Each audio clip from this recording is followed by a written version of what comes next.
మరి ఇంతనేమా రంగనాథ్ అంతనే ఉన్నాడు.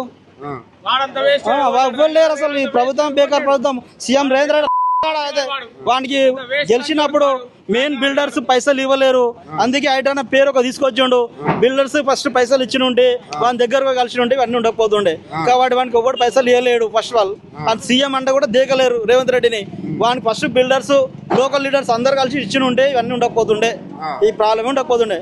వాని టార్గెట్ ఏంది? ఐటన్ పేరు పెట్టుకున్నాడు. 30,000 కోల్పాలని చేస్తున్నారు. అవన్నా సీఎం గిట్లనా పాలన? సీఎం పాలన గిట్లనా?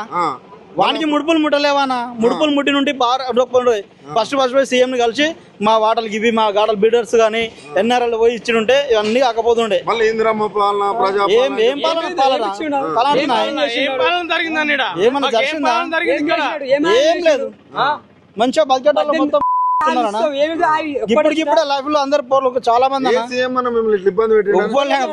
సీఎం అంతా ఇవ్వలేడనా? సీఎం అంతా సీఎం ఇవ్వలేడు.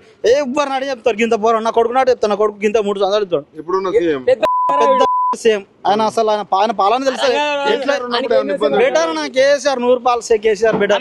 సీఎం రేవంత్ రెడ్డి కొంచెం మానసికంగా ఏమన్నా బ్రెయిన్ ఎఫెక్ట్ అయి ఉండొచ్చు. ఏం చేయాలి పాలన ఎలా చేయాలి అర్థమైతలే. కాబట్టి కొంచెం ఆయన ఎర్రగడ్డ హాస్పిటల్ వేసి ట్రీట్మెంట్ చేపిస్తే కొంచెం సెట్ అయితే ఉండొచ్చు పోలీస్ సీఎం రేవంత్. ఎందుకంటే కరెక్ట్ గా పాలన చేస్తే కేసీఆర్ చేసిండు. ఎవరికైనా అదే అయిందా? పేదలకు ఎవరికైనా అయిందా? కాలేగా. అందుకే నాకు మానసికంగా కొంచెం సీఎం రేవంత్ రెడ్డికి హాస్పిటల్ చూపించాలి.